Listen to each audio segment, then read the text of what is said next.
Hello दोस्तों, स्वागत है आपका एक नए वीडियो में जिसमें बात करने वाले हैं कोस्ट गार्ड 2023 बैच नाविक डीबी जीडी और यांत्रिक के लिए फुल मॉक टेस्ट होने वाला है। मॉक टेस्ट होने वाला है 10वां नंबर, मतलब इंग्लिश का ये मॉक टेस्ट करने जा रहे हैं 10वां नंबर मॉक टेस्ट। अभी तक आपने 9 मॉक टेस्ट नहीं लगाए हैं, 9 क्वेश्चन पेपर नहीं लगाए हैं तो जाके प्लेलिस्ट बना हुआ है, आप जाकर चेकआउट कर लीजिए। आपको पता है कि 6 बजे से पर डे इंग्लिश का मॉक टेस्ट और 4 बजे आपका किस चीज़ का साइंस का मॉक टेस्ट पर डे लगता है। ओके, और जैसे कि आपका अब की बार कोस्ट गार्ड पार करने वाले हैं, जैसे कि यहाँ पे आप देख सकते हैं 35 पेपर, ये 10वां नंबर पेपर होने वाला है। जैसा सेम आपका जो कोस्ट गार्ड का पैटर्न है 72 टचेबल सेक्शन 1, और सेक्शन 1 आपके एग्जाम में सभी में आता है, चाहे वो जीडी का आपने फॉर्म भरा है या फिर डीवी का फॉर्म भरा है या फिर यांत्रिक का भरा है, सभी में सेक्शन 1 इंपॉर्टेंट है। इंग्लिश के आपके 15 क्वेश्चन आते हैं और साइंस के 10 क्वेश्चन आते हैं। तो चलिए आगे बढ़ते हैं, अभी होने वाला है इंग्लिश का पेपर डिस्कस करने वाले हैं, तो वीडियो को फुल वॉच कीजिएगा, थोड़ा सा भी स्किप नहीं कीजिएगा। बहुत ज़्यादा हेल्पफुल होने वाला है आपके एग्जाम के रिगार्डिंग। बहुत ज़्यादा आपको लगेगा कि पेपर लीक हो रहा है। आप जब भी आप एग्जाम में बैठिएगा, आपका एग्जाम 20 नवंबर के बाद होगा, मैं आपको क्लियर कर दूँ अभी, एंड डेट भी एग्जैक्ट बता दूंगा मैं बहुत जल्द। ओके, तो वीडियो को लाइक कर दीजिए, और सच में सपना है कोस्ट गार्ड में ही जाना है, फटाफट चैनल को सब्सक्राइब कर लीजिए, बेल आइकन के बटन को प्रेस कर लीजिए, टेलीग्राम का लिंक डिस्क्रिप्शन में, वहाँ पे ज्वाइन हो जाइए। आज मैं आपको 2 या 3 मॉक टेस्ट प्रोवाइड करा दूंगा, कहाँ पे, टेलीग्राम पे। ओके, तो वहाँ पे आप जरूर ऐड हो जाइएगा। ओके, चलिए दोस्तों आगे स्टार्ट करते हैं। तो अभी हम डिस्कस करने वाले हैं क्या, सेट नंबर 10, और आपको पता है 60 क्वेश्चन आते हैं सेक्शन 1 में, 72 टचेबल, और 45 मिनट का आपके पास टाइम रहता है, नेगेटिव मार्किंग नहीं रहता पर डे। इसलिए बताता हूँ, जो बच्चे नए जुड़े हैं उनको हेल्प होगा। ओके, बहुत सारे बच्चे नए जुड़ते हैं उनको पता नहीं होता। ओके, और नेगेटिव मार्किंग नहीं होता, ये ध्यान में रखना है। चलिए क्वेश्चन को स्टार्ट करते हैं। फर्स्ट आपका अंग्रेजी से, अंग्रेजी मतलब इंग्लिश से। ओके, एंड फर्स्ट क्वेश्चन है आपका करेक्ट वर्ड। एक क्वेश्चन फिक्स है आपके एग्जाम में आएगा ही आएगा, इसमें तो कोई दो राय नहीं है। तो ओके, चलिए चूज द करेक्ट वर्ड, और आपको बताना है बेनिफिटेड का राइट वर्ड कौन सा है, करेक्ट वर्ड कौन सा है, ए है, बी है, सी है, डी है, फटाफट बताइए। और मैंने आपको बताया है जब भी आप करेक्ट वर्ड से आपका स्पेलिंग एरर का मतलब कि स्पेलिंग वर्ड करेक्ट करने का है, या फिर इनकरेक्ट पार्ट आपको पूछा जाए इनकरेक्ट वर्ड कौन सा है, तो इस टाइप से आपको कैसे आपको जिस वर्ड का पूछा जाए आपको इसमें देखना ही नहीं, ऑप्शन देखना ही नहीं है। फटाफट आपके रफ शीट में, जो भी आपका रफ शीट मिलेगा, आप जब भी कंप्यूटर एग्जाम दीजिए, कंप्यूटर बेस्ड एग्जाम, आपको रफ शीट दिया जाता है एक। ओके, तो उस पर आपको देख लेना है कि क्या चीज़ का वर्ड पूछ रहा है, उसके बाद आपको बिना देखे कंप्यूटर पे आपको जो भी लिखना है लिख दीजिए। राइट, ओके, जो भी लिखना है लिख दीजिए, तो राइट वर्ड आपका क्या हो जाएगा उसी के हिसाब से, और वो 100% सही होगा। ओके, तो बेनिफिटेड का जो राइट आंसर हो जाता है वो आपको बता दूं, तो चलिए मैं लिख दूं, जैसे कि मैंने पहले भी लिखा, जैसे कि बेनिफिटेड। इसमें देखिए कोई भी डबल नहीं होगा, जो भी होगा सिंगल होगा। बेनिफिटेड, फिटेड में बहुत सारे बच्चे टी डबल यूज़ कर लेंगे, तो यहाँ पे ध्यान देना है सिंगल टी होगा, क्योंकि टी में ही कन्फ्यूज़न होगा। देख सकते हैं बेनिफिटेड। ओके, इस तरीके से बेने तब फीटेड, इस तरीके से आपको तोड़ के याद करना है। ओके, चलिए क्वेश्चन नंबर चलेंगे 2 पे, एंड क्वेश्चन नंबर 2 है, एक क्वेश्चन आपका आर्टिकल का भी एक एग्जाम में फिक्स है कि आर्टिकल का एक क्वेश्चन आपके एग्जाम में आएगा, ये भी लिख लीजिए, इसमें कोई दो राय नहीं है। Fill in the blanks with correct word, sorry correct article. Kashmir is dash dash Switzerland of India. Kashmir क्या है, स्विट्जरलैंड ऑफ इंडिया, मतलब कि स्विट्जरलैंड है कहाँ का, इंडिया का है। तो इसको fill in the correct article इसमें फिल करना है, और ऑप्शन ए में दिया है द, बी है ऑन, ए है सॉरी सी है ए, एंड डी है नन ऑफ दिस। तो कश्मीर इज ऑन स्विट्जरलैंड हो सकता है क्या, ऑन का कोई सेंस बनता है क्या, नहीं भाई साहब, ऑन का कोई सेंस ही नहीं बनता। अब यहाँ पे बताना है Kashmir is the Switzerland of India या Kashmir is a Switzerland of India, वो आपको बताना है। ओके, तो राइट आंसर क्या होगा आपको बताना है। चलिए देखते हैं। सबसे पहले मेरे ख्याल से गलती नहीं होनी चाहिए किसी का, क्योंकि ज़्यादा हार्ड है नहीं क्वेश्चन ये, तो आपको सीधा सीधा याद रखना है क्या क्या करना है। Kashmir is the Switzerland of India, ये स्विट्जरलैंड ऑफ इंडिया सुना है क्या, नहीं भाई साहब, ये स्विट्जरलैंड ऑफ इंडिया नहीं होता, क्योंकि यहाँ पे एक फिक्स हो रहा है, क्या हो रहा है, एक डेफिनेट हो रहा है, तो डेफिनेट हो रहा है तो द यूज़ होना ही है। ओके, चलिए चलेंगे क्वेश्चन नंबर 3 पे, एंड क्वेश्चन नंबर 3 में दिया एंटोनिम, आपको बताना है कि राइट एंटोनिम कौन सा है। क्वेश्चन नंबर 3 का एंटोनिम आपको देखना है, identify the antonym of the given word. ये ध्यान में रखना है, क्योंकि एंटोनिम बच्चे नहीं पढ़ते, बस वर्ड देखते हैं डायरेक्ट सिनोनिम टिक करके ही निकल जाते हैं, तो बहुत ज़्यादा आपके एग्जाम में प्रॉब्लम होने वाला है। ओके, तो ये ध्यान दीजिएगा। ओडीएस का बताना है आपको एंटोनिम। ऑप्शन ए में दिया है फैमिलियर, प्लीजेंट, इनसिग्निफिकेंट और कैकोफोनी। कैकोफोनी का मतलब क्या होता है, कोई बताएगा क्या, चलिए मैं ही बता दूंगा। हाँ, पहले इसका आंसर आप बताइए। ओके, कैकोफोनी इंपॉर्टेंट वर्ड है, एंड फैमिलियर भी है, सारे इंपॉर्टेंट वर्ड है। कैकोफोनी कुछ ज़्यादा इंपॉर्टेंट लग रहा है मुझे। चलिए अब बताइए ऑडियंस का क्या होता है। तो ऑडियंस का जो एंटोनिम हो जाएगा वो क्या हो जाएगा, मैं बता रहा था कैकोफोनी का शोरगुल, और कैकोफोनी का मतलब क्या होता है, शोरगुल होता है। एंड इनसिग्निफिकेंट का मतलब है तुच्छ होता है, अनइम्पॉर्टेंट टाइप, इसका अनइम्पॉर्टेंट भी आ जाएगा या तुच्छ आ जाता है, अनइम्पॉर्टेंट। फैमिलियर जानते हैं, फैमिली से परिचित वगैरह। इसका एंटोनिम जो राइट हो जाएगा वो हो जाएगा प्लीजेंट, जो कि बी आपका करेक्ट आंसर हो जाएगा। और इनसिग्निफिकेंट अनइम्पॉर्टेंट है, आपको बताना है। क्वेश्चन नंबर 4 में दिया है identify the correct choice, and correct choice बताना है। If this interpretation is held valid then the states are dash dash of power to plan, implement and monitor their schemes. और बताना है ऑप्शन ए में दिया अवार्डेड, बी है invested, C है relived और रिलीव, एंड डी है divested. Okay, तो राइट आंसर क्या होगा 4 का आपको बताना है। देखिए सबसे पहले कौन बताता है। ओके, तो सबसे पहले कौन बताता है, देखते हैं देखें। ओके, देखिए कौन बताता है। तो यहाँ पे देखिए, if this interpretation is held valid then the state are dash dash of power to plan. तो यहाँ पे जो राइट आंसर, अवार्ड आपको जानते हैं, इन्वेस्ट मिस जानते हैं, रिलीव मिस जानते हैं। यहाँ पे एक वर्ड जो परेशान आपको करेगा डाइवेस्टेड। ओके, तो इसका भी मीनिंग मैं बता देता। इसका होता है डाइवेस्टेड का मतलब ही होता है वापस लेना। ओके, और इसके साथ जो आपका और डाइवेस्टेड के साथ जो फिक्स प्रीपोजिशन आता है वो आता है ऑफ। ओके, ये ऑफ फिक्स प्रीपोजिशन लगा है इसलिए आ गया है divested of power to plan. Okay, तो डाइवेस्टेड का मतलब होता है आपका वापस लेना, क्या होता है, और वापस लेना। और डाइवेस्टेड के साथ जब भी आएगा, एक लोग नोट कर लीजिए, डाइवेस्टेड के साथ ऑफ प्रीपोजिशन लेता है एंड इट्स फिर, और जो ये होता है ये लैंग्वेज जो ये फिट होगा, in this interpretation is held valid then the states are divested of power to plan, implement and monitor their scheme. Okay, वापस लेना। ओके, हेल्ड कर रहा है मतलब रुकावट आ रहा है तो वापस ही ले रहा है। ओके, तो ऑप्शन डी आपका राइट आंसर हो जाएगा। एंड चलेंगे क्वेश्चन नंबर 5 पे। एंड क्वेश्चन नंबर 5 में दिया गया है select the correct verb. Verb आपको बताना है she dash dash in Calcutta for 3 years before the year 1992। Okay, तो सिंस का प्रयोग हो रहा है, राइट, सिंस का प्रयोग हो रहा है क्या, 3 years अच्छा before, for 3 years। Okay, sorry, for 3 years before the year 1992। तो वाज लिविंग होगा, has been living, would have been living या हैड बिन लिविंग। चलिए राइट आंसर क्या होगा आपको बताना है। एंड क्वेश्चन नंबर 5 है, क्वेश्चन नंबर 5 का आंसर क्या होगा तो मैं आपको बता दूं, सी। अब यहाँ पे देखिए वाज लिविंग होगा, has been living, would have been living. चलिए मैं आपको बता दूं, तो 1 2 3 आपको पहला नहीं होगा और तीसरा नहीं होगा। सी होगा कि सॉरी बी होगा कि डी होगा। चलिए बी और डी में राइट आंसर बताइए। 2 ये नहीं होगा, 2 में तो आप तो बता ही सकते हैं भाई साहब, इसमें तो बता ही सकते हैं। चलिए मैं आपको बता दूं, she had been is correct answer हो जाएगा। She had been in Calcutta for 3 years before the year 1992। तो D is the correct answer हो जाएगा। एंड चलेंगे क्वेश्चन नंबर 6 पे। क्वेश्चन नंबर 6 में क्या है, और क्वेश्चन नंबर 6 है, देखिए क्वेश्चन नंबर 6 में 6 में दिया है आपका आइडेंटिफाई द करेक्ट प्रीपोजिशन। एक प्रीपोजिशन आपको यहाँ पे दिया है, फिक्स प्रीपोजिशन आपके एग्जाम में आता है। तो और डिस्प्लीज का मैंने लिखवा रखा है। ओके, डिस्प्लीज के साथ लिखवा रखा है, तो ये ज़रूर आप लोग बताएगा, ये कोई नहीं कहेगा कि मैं नहीं जानता हूँ। ओके, यहाँ पर डिस्प्लीज के साथ 2 प्रीपोजिशन लगाया जाएगा और दोनों ही मैंने बता रखा है कि आपका राइट आंसर क्या होगा। I am displease dash dash you but I am not displease dash dash your fun. Okay, चलिए जल्दी से बताइए।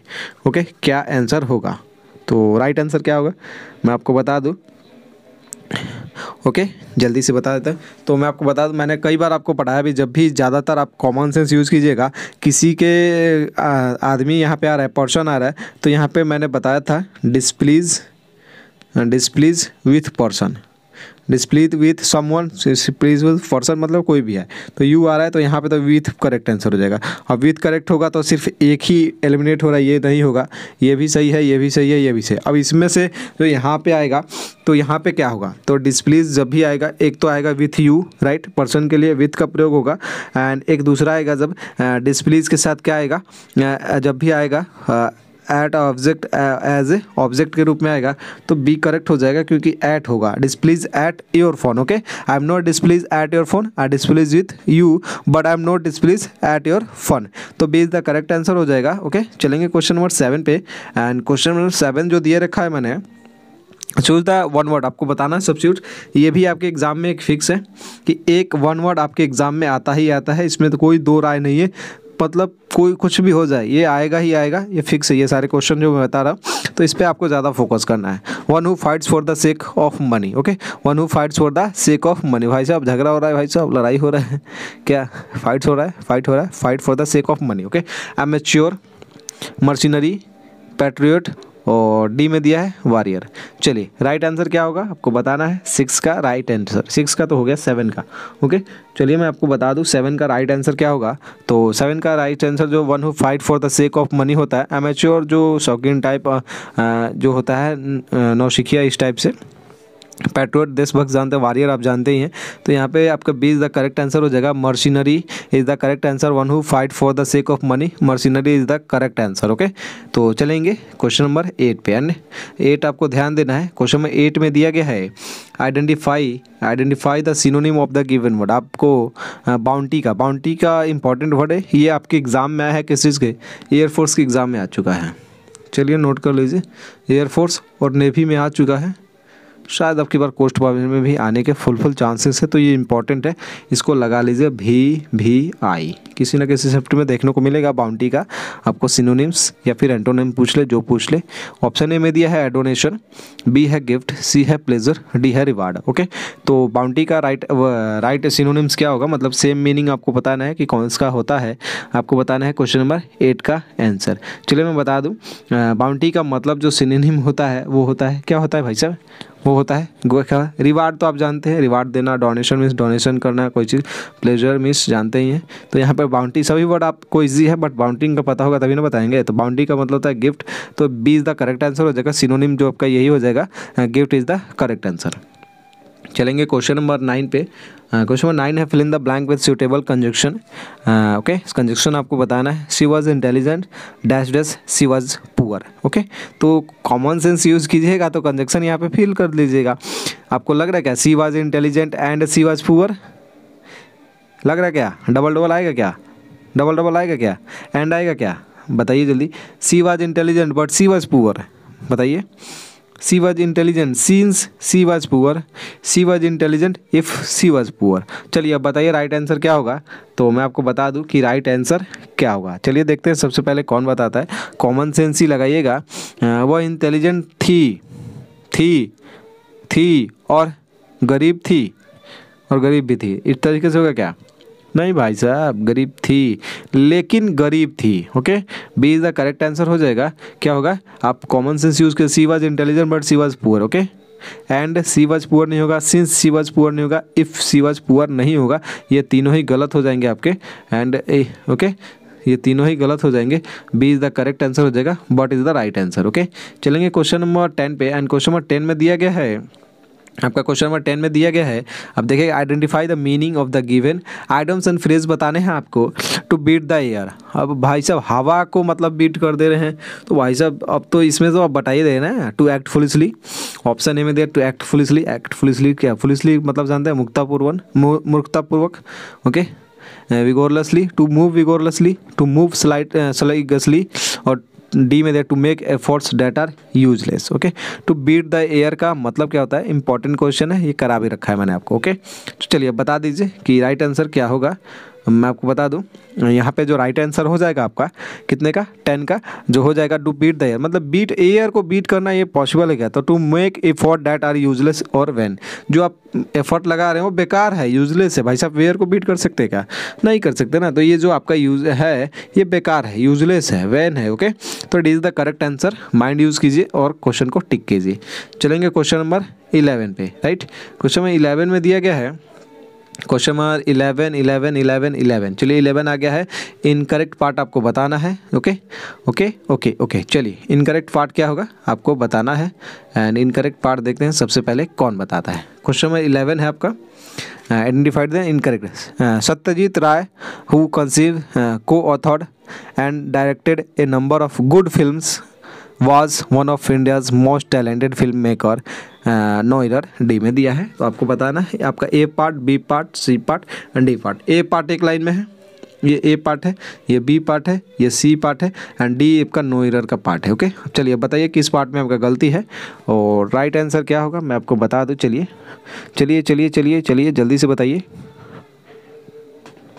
ओके, सत्यजीत रे हु कंसीव को ऑथर्ड यहाँ तक तो ठीक लग रहा है। And directed A number of good films, ये भी ठीक लग रहा है। Number of good films was one of India's most talented film. यहाँ पे आप देखिएगा आपका सी पार्ट में गलती है। चलिए बी में कोई गलती नहीं है, ये सही है, ए सही है, ए आपका सही है, बी सही है। सी पार्ट में आपका गलती है। अब सी में क्या गलती है आपको बताना है दिमाग लगा के। चलिए मैं आपको चेक करता हूँ क्या आप बताते हैं। ओके, उसके बाद तो मैं हुई ही। चलिए सी पार्ट में आपका गलती है और सी पार्ट में आपका क्या गलती है मैं आपको बताता हूँ। चलिए राइट, तो सी पार्ट में आपका जो गलती है वो मैं आपको बता दूँ।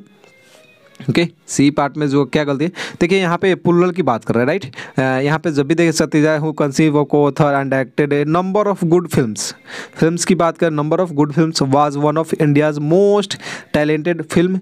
यहाँ पे मेकर की जगह क्या होगा, मेकर्स होगा, जो कि करेक्ट आंसर हो जाएगा आपका मेकर्स। एस लगा दीजिए एंड करेक्ट आंसर आपका हो जाएगा। ओके, चलेंगे क्वेश्चन नंबर आपका 12 पे।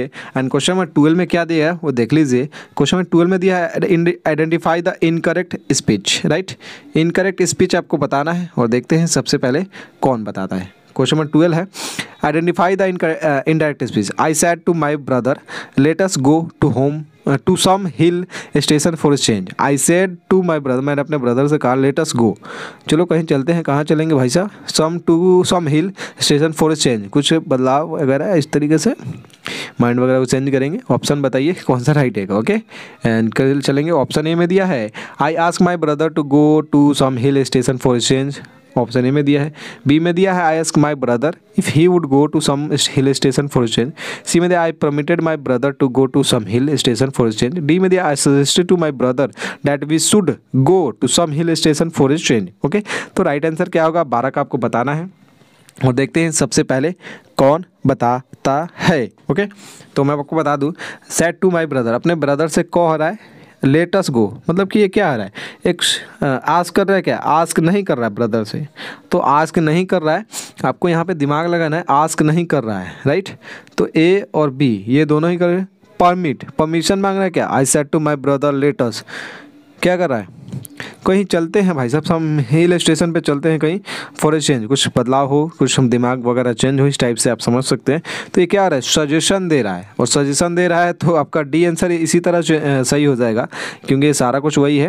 एंड इसे भी यूज़ कीजिएगा तो ही suggest to my brother that let us का क्या हो जाएगा, बी हो जाएगा let we should go we should go for to some hill station for change. तो डी ऐसे ही सजेस्ट कर रहा है आपको, तो डी आपका करेक्ट आंसर हो जाएगा। एंड चलेंगे क्वेश्चन नंबर 13 पे, और 13 में दिया है चेंज द वॉइस राइट।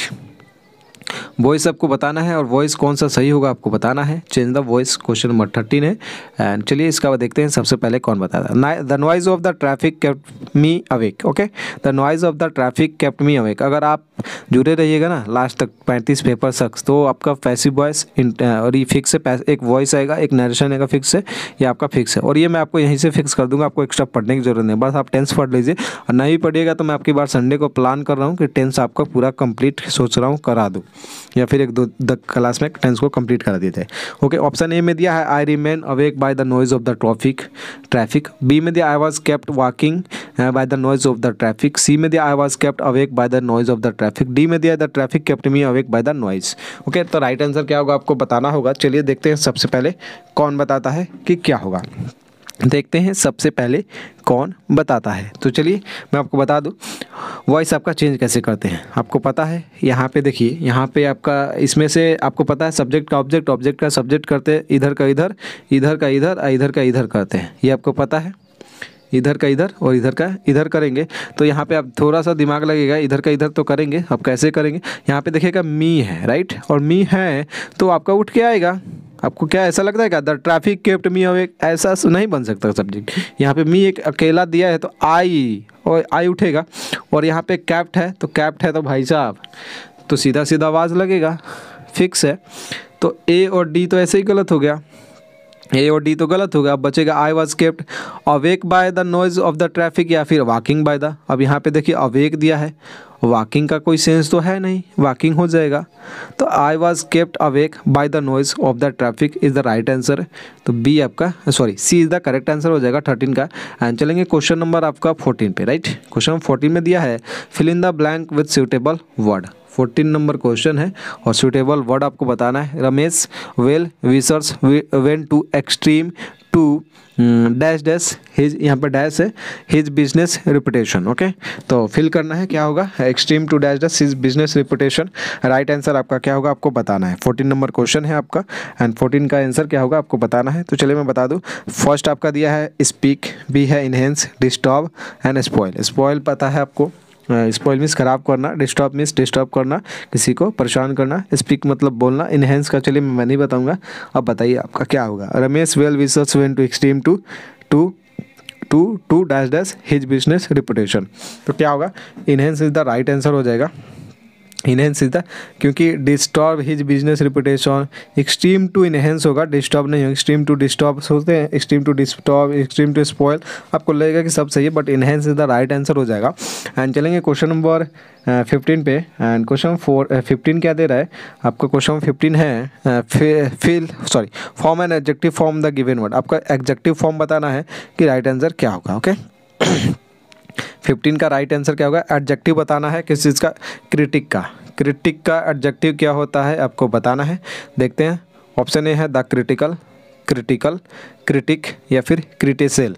ये ध्यान देना भाई साहब, गलती से क्रिटिसेल, क्रिटिकल और द क्रिटिकल, क्रिटिक ऑप्शन दिया है तो थोड़ा सा ध्यान दीजिएगा। ओके चलिए राइट आंसर क्या होगा 15 का, चलिए मैं बता दूँ। 15 का जो राइट आंसर हो जाएगा क्या हो जाएगा, क्या हो जाएगा, क्रिटिसेल। नहीं भाई साहब ये गलत है, क्रिटिसल नहीं होगा। और द यहाँ पे क्रिटिकल तो सही है, ये द नहीं होगा, तो आपका क्रिटिक होगा नहीं, ये होगा critical is the right answer. Adjective आपका फॉर्म होगा क्रिटिक का, क्रिटिकल, राइट। चलिए ये 15 क्वेश्चन आपके लिए मोस्ट इंपॉर्टेंट थे आपके एग्जाम के रिगार्डिंग। आपके एग्जाम के लिए 20 नवंबर के बाद आपका पेपर है, कब हो वो भी बता दिया जाएगा। बट आपको अभी क्या करना है, शेयर करना है, वीडियो को लाइक करना है। एंड सच में सपना है कोस्ट गार्ड में तो चैनल को सब्सक्राइब करिए, बेल आइकन के बटन को प्रेस कीजिए। एंड 2 मॉक टेस्ट मैं आपको प्रोवाइड कर दूंगा, मॉक टेस्ट नंबर 1 और मॉक टेस्ट नंबर 2 आपको प्रोवाइड करा दूंगा टेलीग्राम पे। आज आप जाकर चेकआउट जरूर कर लीजिएगा, वहाँ से डाउनलोड कर लीजिएगा। एंड चैनल को सब्सक्राइब नहीं है तो कर लीजिए। एंड सपना है तो जरूर करिएगा, अदरवाइज आप छोड़ के जाइए भाई साहब, टाइम वेस्ट ना कीजिए। जय हिंद, जय भारत, वंदे मातरम। कोई भी क्वेश्चन हो, क्वेरी हो, कमेंट सेक्शन में जरूर आस्क कर लीजिएगा। ओके जय हिंद।